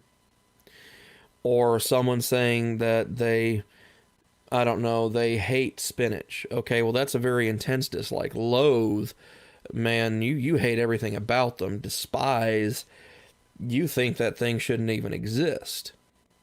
But wouldn't life be so much simpler if you just replaced it all with, well, that's ungood, that's plus ungood, that's double plus ungood? No. I mean, if you unified language, what's the worst that could possibly happen? You would have too few words that have too many different definitions, and then you end up with just nonsense. I mean, it's not like that would limit the expression of free thought or anything in a society. No, it absolutely would limit that expression. I mean, we both know that, and I know what you're getting at. You're hinting at groupthink and the thought police and the word department, or the linguistics reductionist division, or whatever, in Orwell's 1984. Yeah.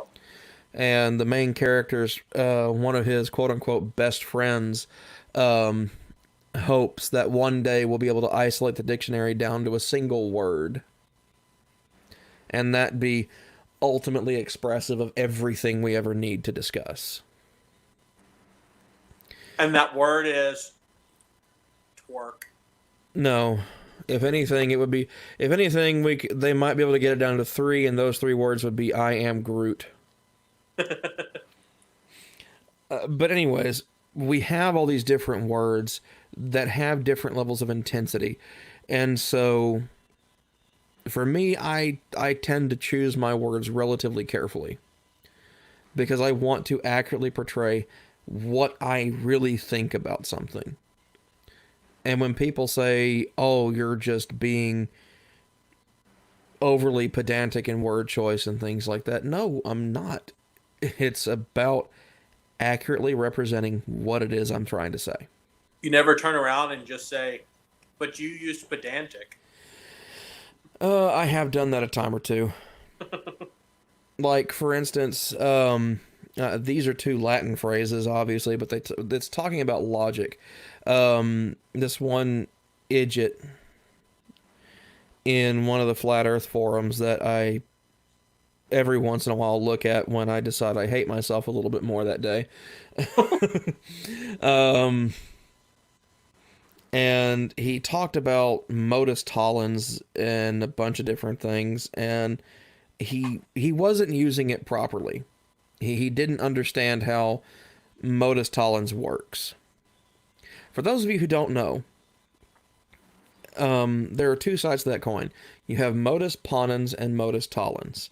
Modus ponens is if A, then B. If A is true, therefore B is true. Modus tollens is also if A, then B.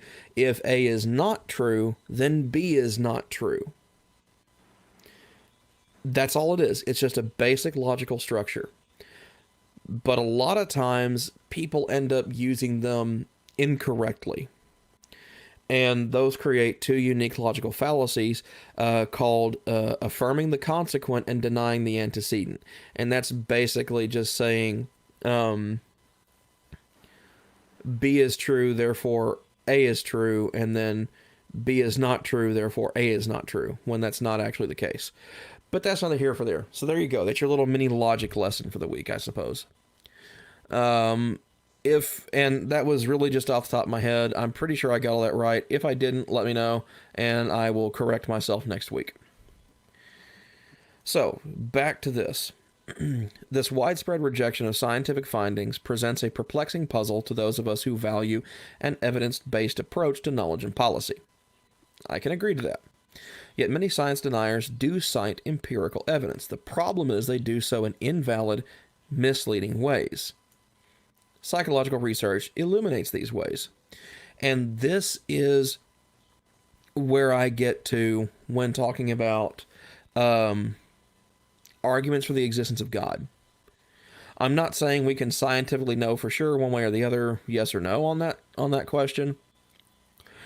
I say that based on the current lack of evidence and everything else that goes along with it, that we can safely operate as if no deity exists until such time as evidence is shown to provide support otherwise.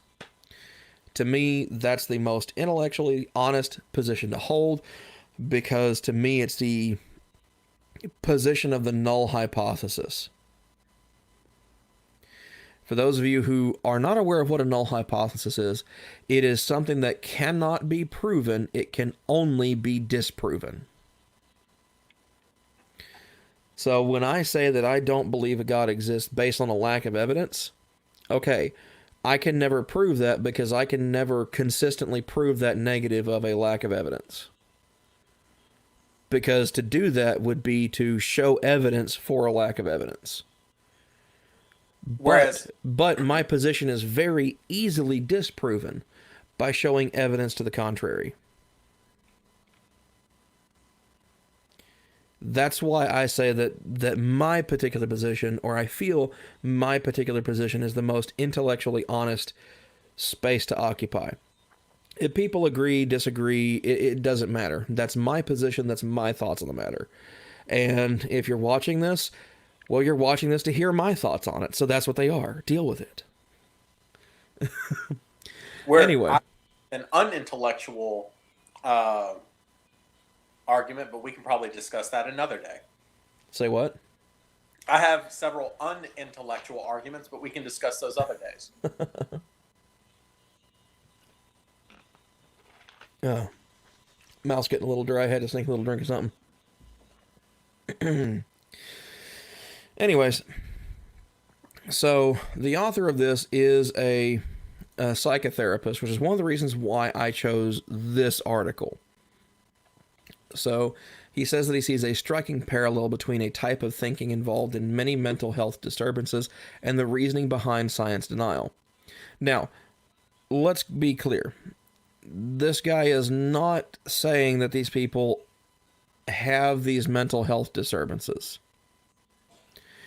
It is just there are parallels between the invalid reasoning used to justify the position and certain mental health issues. That does not mean they're the same thing. That's not what this guy's saying. So, there you go. It might be helpful to think of things almost like a spectrum, where it's not whether or not you have certain tendencies that make you a certain way, or say that you do have these illnesses. It's that only someone who is a qualified psychotherapist or psychiatrist or psychologist would be able to determine if you have enough of these. Yes. That could be diagnosed a certain way. It's not just enough of them, it's enough of them to an appropriate degree. All people will probably have several of these. As you read through this, you're like, oh, that's me. That describes me. And you might be accurate. And you might have certain leanings towards certain things that could be compatible with something. But do not treat this analysis of this article as some kind of diagnosis.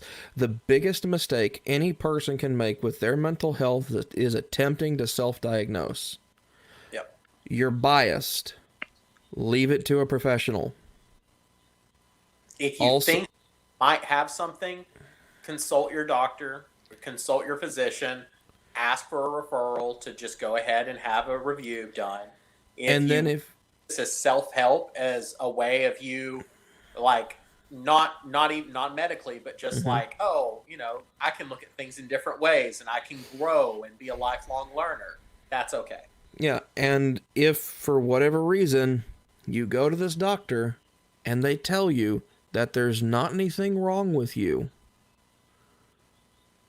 and you choose to get a second opinion, and they also say that there's not anything wrong with you, chances are there's not anything wrong with you.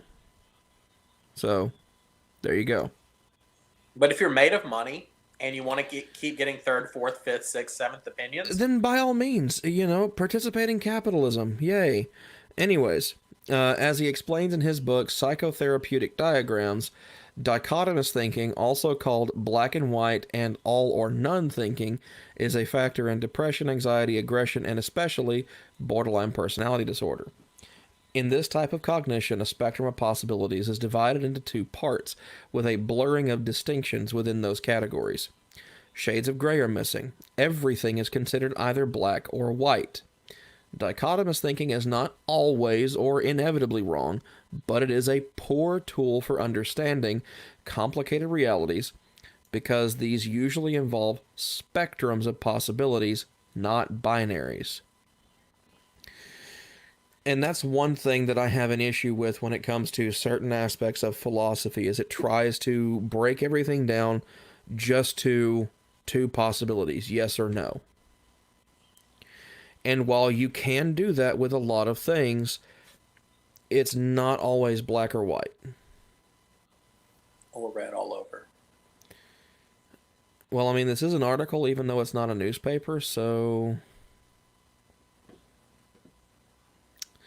Anyway, spectrums are sometimes split in very asymmetric ways, with one half of the binary much larger than the other. For example, perfectionists categorize their work as either perfect or unsatisfactory.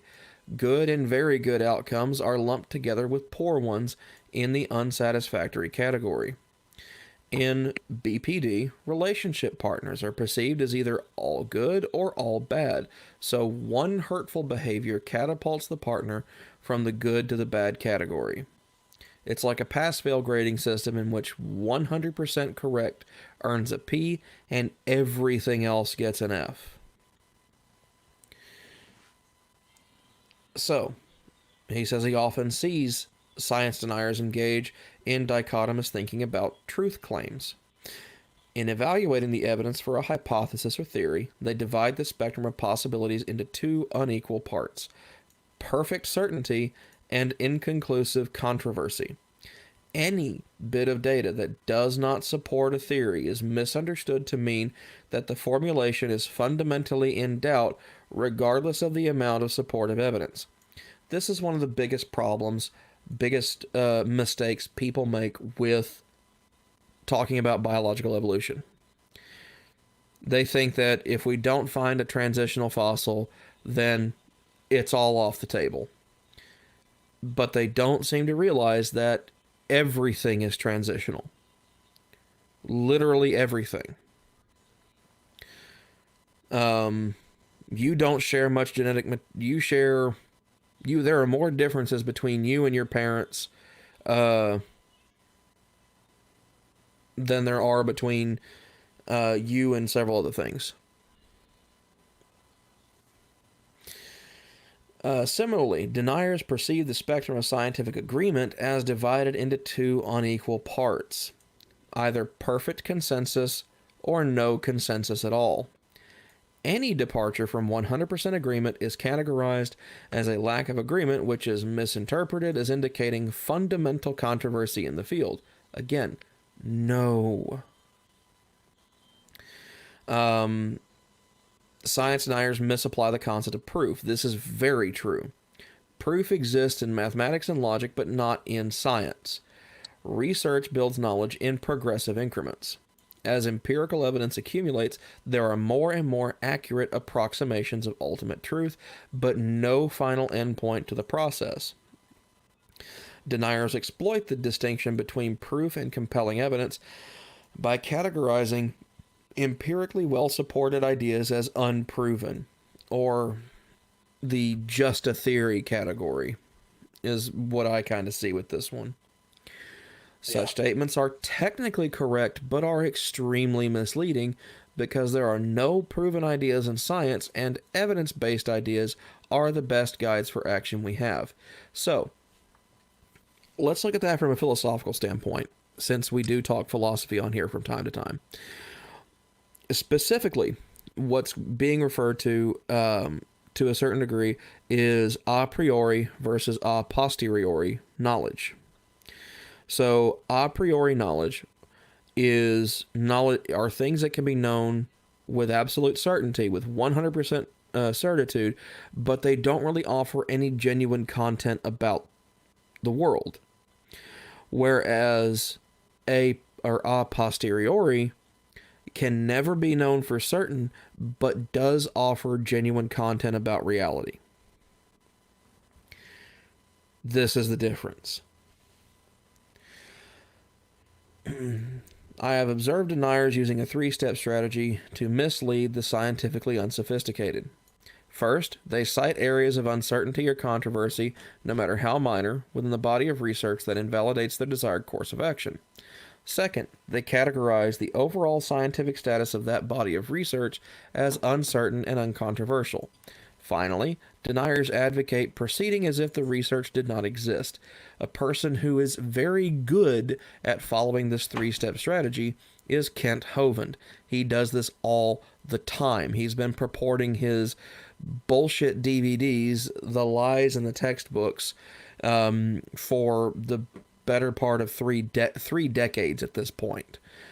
Except here's the problem. He's using textbooks that were outdated 30 years ago.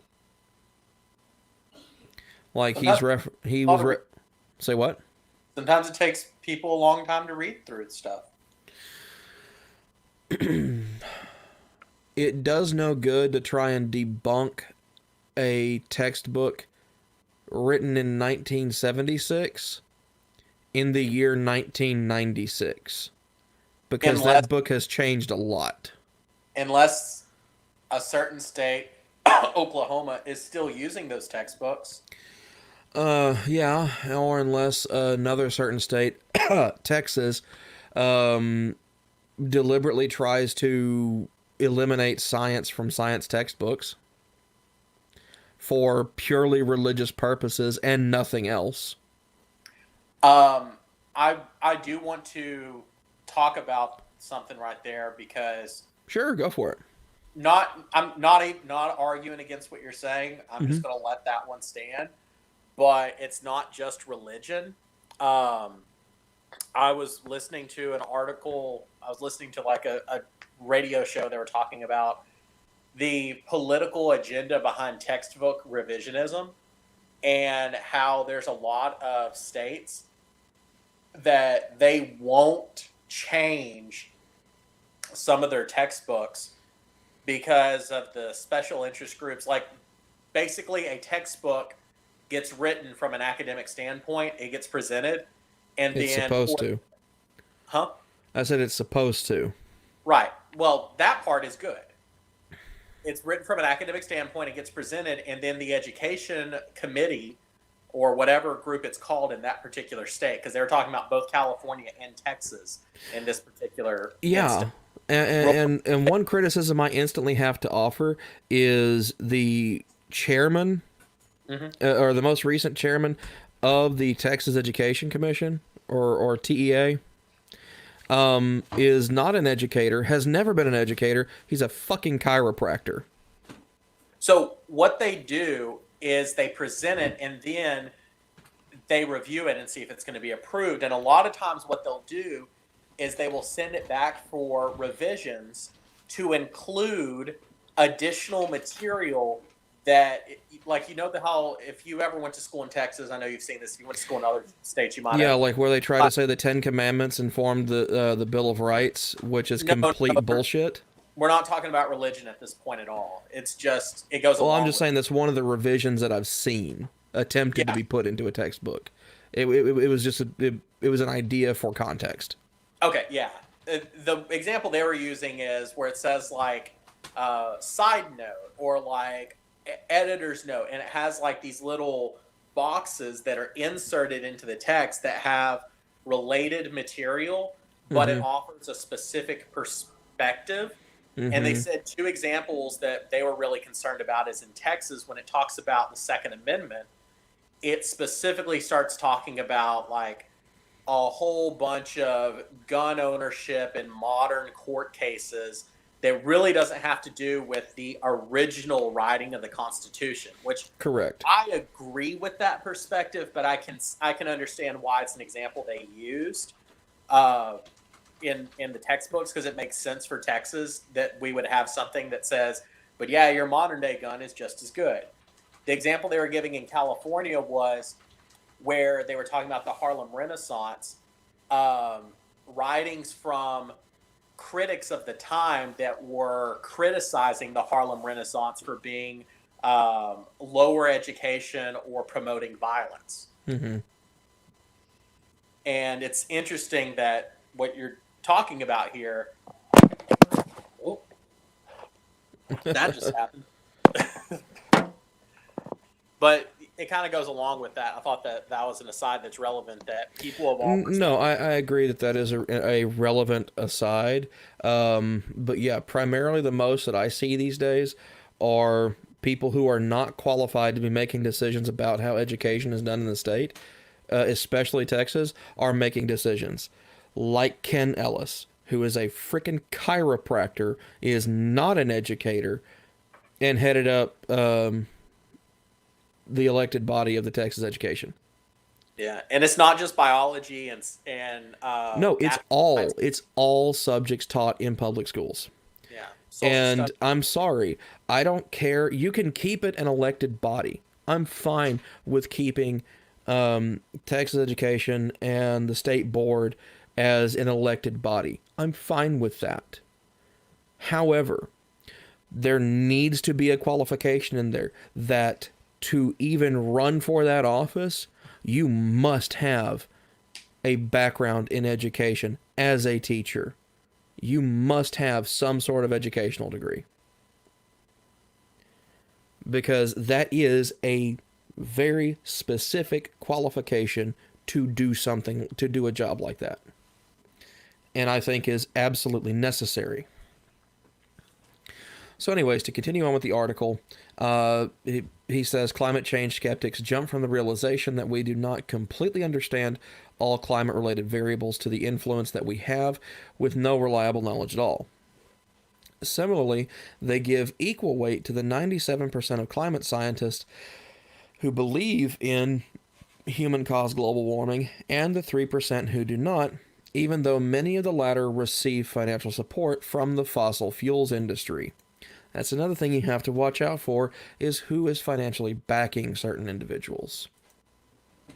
But they don't pay attention to that. They cite them because they agree with them, not because they're providing good information. The same type of thinking can be seen among creationists. They seem to misinterpret any limitation or flux in evolutionary theory to mean that the validity of this body of research is fundamentally in doubt. For example, the biologist James Shapiro discovered a cellular mechanism of genomic change that Darwin did not know about. Shapiro views his research as adding to evolutionary theory, not upending it.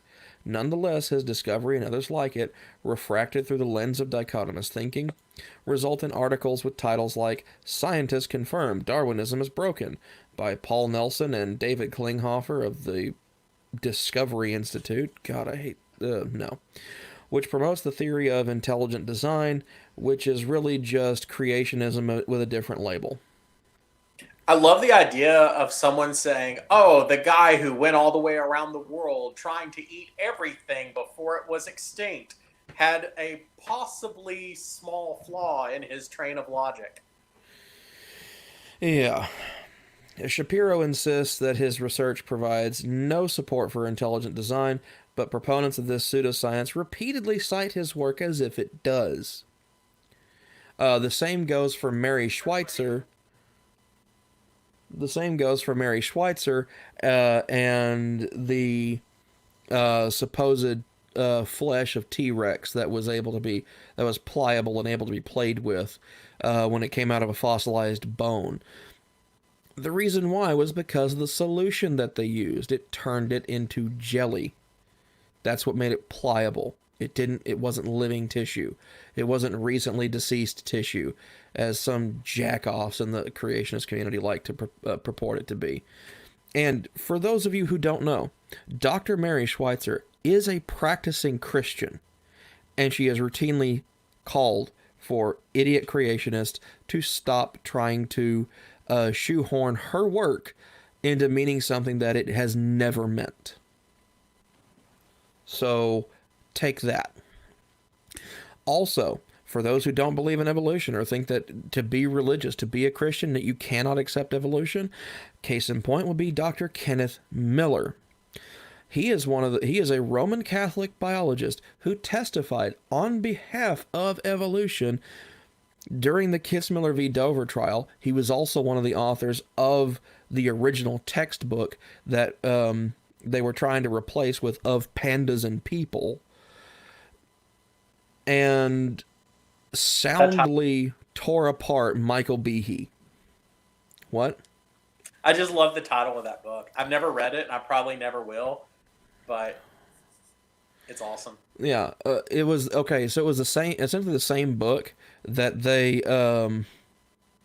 have been trying to get into schools for over 2 decades up to this point, and all they did was literally go through and do a find and replace, find the word creationist, replace with design proponent. Yeah, complete bullshit. Intelligent design never was. So anyone who tries to say it's being offered as a viable alternative to the biological theory of evolution, it's not. It is creationism with a different label, and done so in a deliberately deceptive way to try and shoehorn religion into science education. That's it. That's all it ever has been. I will say that as a creationist, intelligent design is not compatible with my beliefs. Well, there you go. And okay, as an evolutionist, you're wrong. Period. Plain and simple. You're just wrong. And I can say that with maximal possible certainty. You are factually incorrect in the position you hold. But we can have that discussion another time. That intelligent design is not compatible with my beliefs. Oh, no, I'm saying you're factually incorrect in holding the creationist position to begin with. Whatever. But about intelligent design, Red Planet was a good movie. Yeah, Red Planet was a good movie. I'll give it that. Anyways. Yeah, for his part, Trump engages in dichotomous thinking about the possibility of a link between childhood vaccinations and autism, despite exhaustive research and the consensus of all major medical organizations that no link exists. Trump has often cited a link between vaccines and autism, and he advocates changing the standard vaccination protocol to protect against this non-existent danger. There is a vast gulf between perfect knowledge and total ignorance, and we live most of our lives in this gulf. Informed decision-making in the real world can never be perfectly informed, but responding to the inevitable uncertainties by ignoring the best available evidence is no substitute for the imperfect approach to knowledge that we call science. The writer is an adjunct assistant professor of psychological sciences at Case Western Reserve University. So, all that being said, yeah.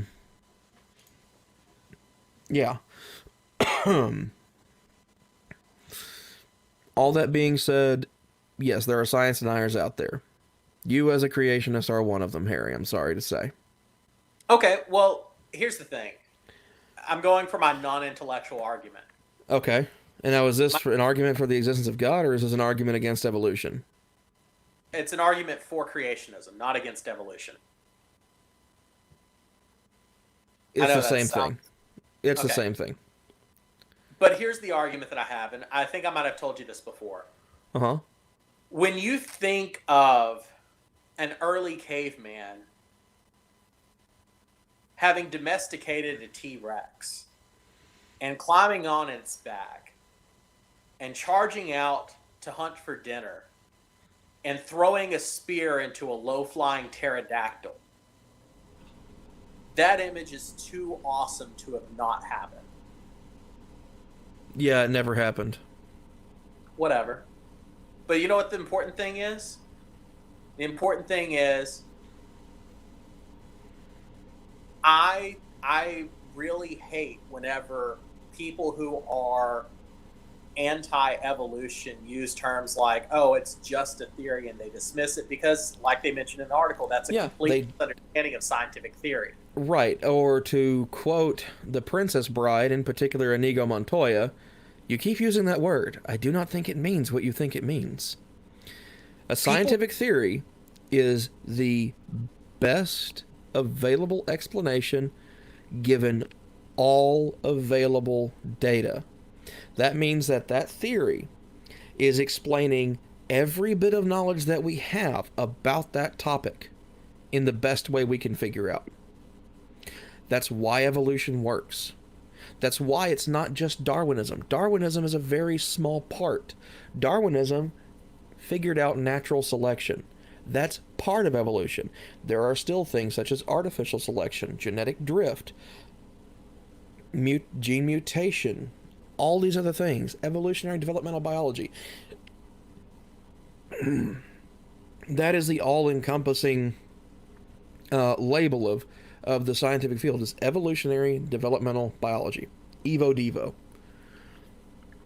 So everybody's like, Darwinism this, Darwinism that. It's part of evolution. It's not all of evolution. So quit trying to say that it is, because you're wrong and you're an idiot. So here's, or at the very least, uneducated. To come out at the end of it is,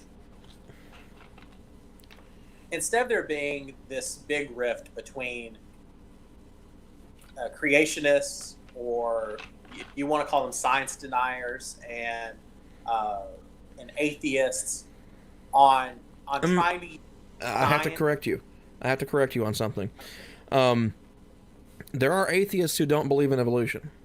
Okay. So atheism has nothing to do with this part.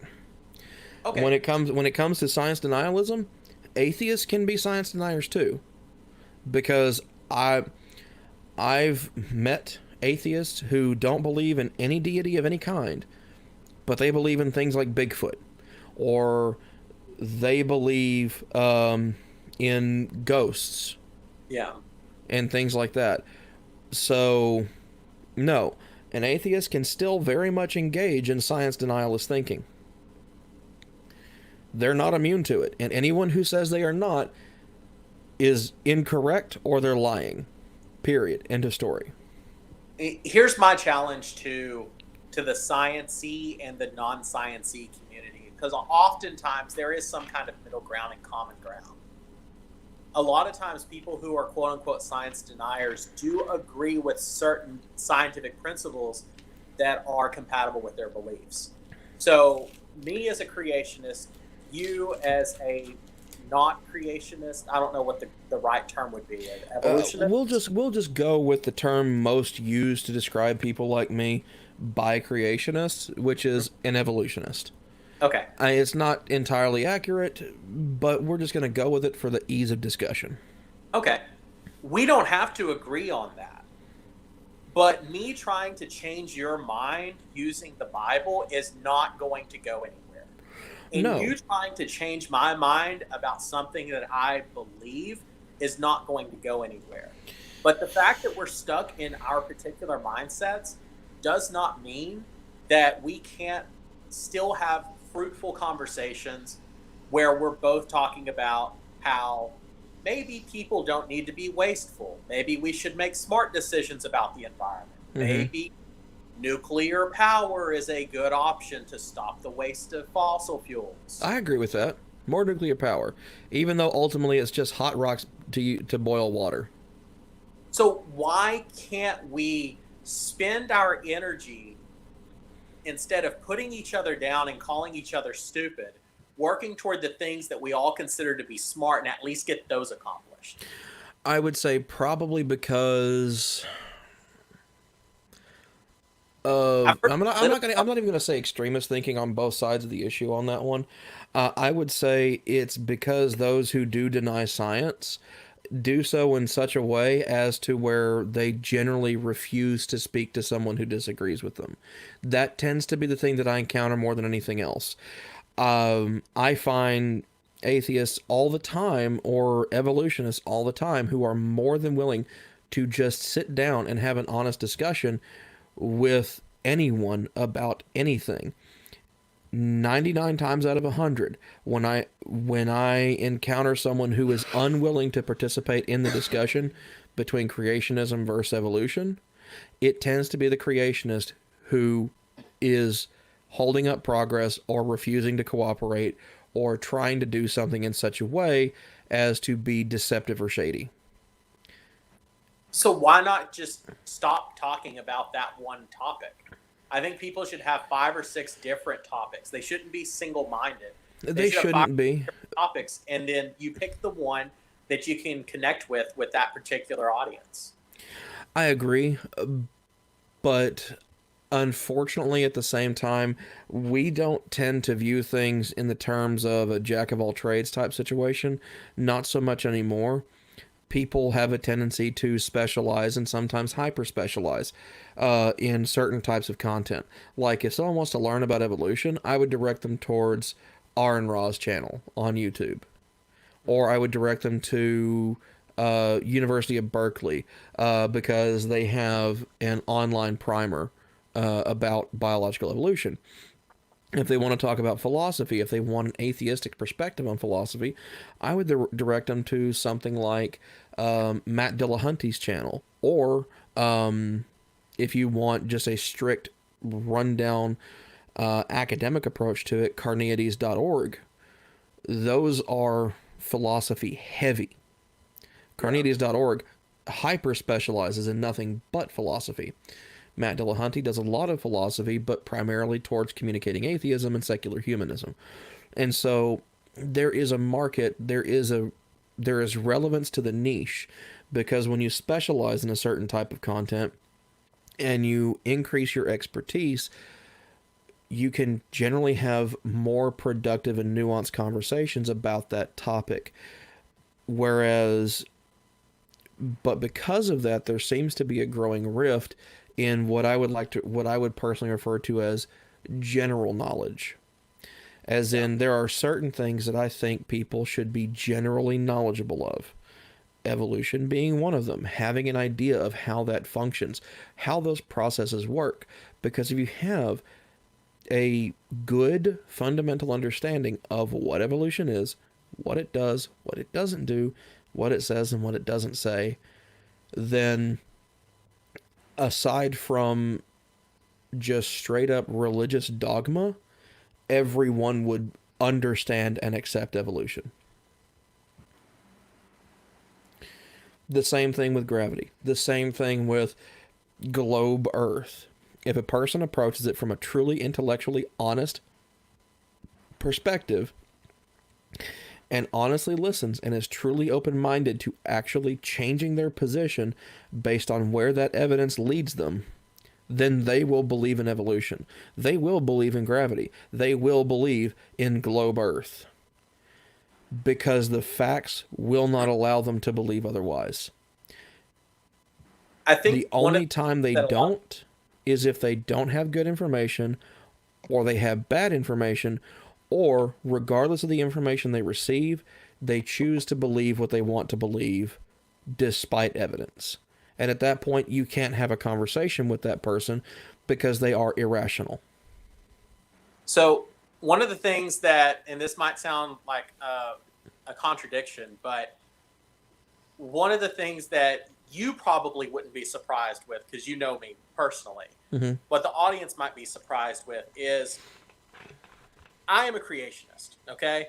I mean, you've kind of already said that a couple of times. Well, not that part. I'm prefacing. If the Bible says God created in 7 days, and it was created in 7 days, or 6 days, it was created in 6 days, Whether a day is a million years, a billion years, I don't care. That's how it was done. But I challenge you right now to think of any actually relevant scientific principle that is important to life as we know it right now, that is based on evolution, that I would disagree with the science on. Not talking about explanations for how we got to where we are now, but in terms of actual, useful, tangible knowledge built upon the foundation of evolution that applies to us today. Well, I would ask this: do you accept modern medicine, modern medical treatment, even down to things such as gene therapy? Yes. Then you believe in evolution. You're not a creationist. Here's the thing. From a scientific perspective, I can accept those things. But that doesn't change that I believe that God created the whole world in 6 days. Right. So that is, unequivocally, that is irrational. Yeah, I'm okay with that. Okay. That's fine. That just means that there's not a productive conversation that could be had with you on that particular topic. Now, I do think a productive conversation, or that a conversation between you and I, while not productive towards getting you to acknowledge reality and thus become rational, it would, however, I believe, be productive for someone who, say, sat in and listened to it. Yeah. Well, I think we could have plenty of fruitful conversations about gene therapy and the science behind it and get somewhere, because those are things we would have in common. We don't have to change my religious view. I just took a 23andMe test because I'm interested to find out where I came from and the genetics behind it and what I'm predisposed to. I think that's important. I think it's useful.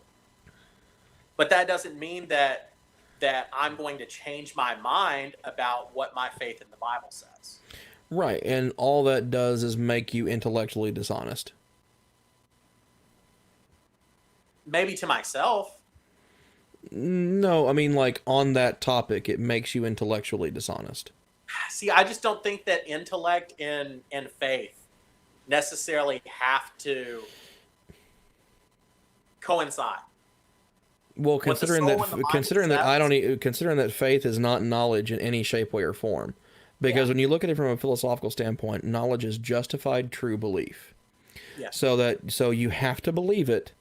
It has to be true, and you must be able to justify it. So knowledge is very particular. Justified true belief. You must have all three of these things, or you don't have it at all. This is where a logical proof or dichotomous thinking actually is beneficial. It is legitimate in this sense, from a philosophical standpoint. Faith, on the other hand, as defined when referred to in its religious context, is belief without evidence. Now, there is some controversy as to whether or not it also means belief in spite of or despite evidence, but at the very least, it does mean belief without evidence. Okay, so then if you're believing it and you don't have evidence, then you don't have justification. And so at that point, it cannot be called knowledge. So I have zero knowledge of creationism, but You have faith in creationism, but you have no knowledge of it. Right. Philosophically and I have speaking. Knowledge in gene sciences, we'll say. You have knowledge in evolution. I have knowledge in evolution. That is accurate. Yeah, I have knowledge in evolution, and I have faith in creationism. Right. And because evolution requires no faith. But anyways, we're approaching the 2-hour mark. One final check for comments. Looks like we do not have any, aside from Michael B. chiming in saying, "Morning, fam." And I said good morning back to them in the chat. So, thanks for tuning in today. And I hope anybody else who tunes in later enjoys it. Aside from that, anything else you want to send the people off with before we close out today, Harry? No, I got my sermon in earlier. All right. Well, thank you all for tuning in today. Make sure to please like, comment, and subscribe. Always remember that the articles are all linked in the video description below. Follow the Atheist Reformation on Facebook at facebook.com/the Atheist Reformation. If you want to be on the show, send an email to atheistreformation@gmail.com, or you can leave a comment in the comment down below or on any other video. I read every comment that shows up on the channel. Thanks for tuning in to another Sunday service with the Atheist Reformation with Drew and Harry. Hope y'all have a great week and stay safe. And remember to just buy a reasonable amount of toilet paper. Bye-bye.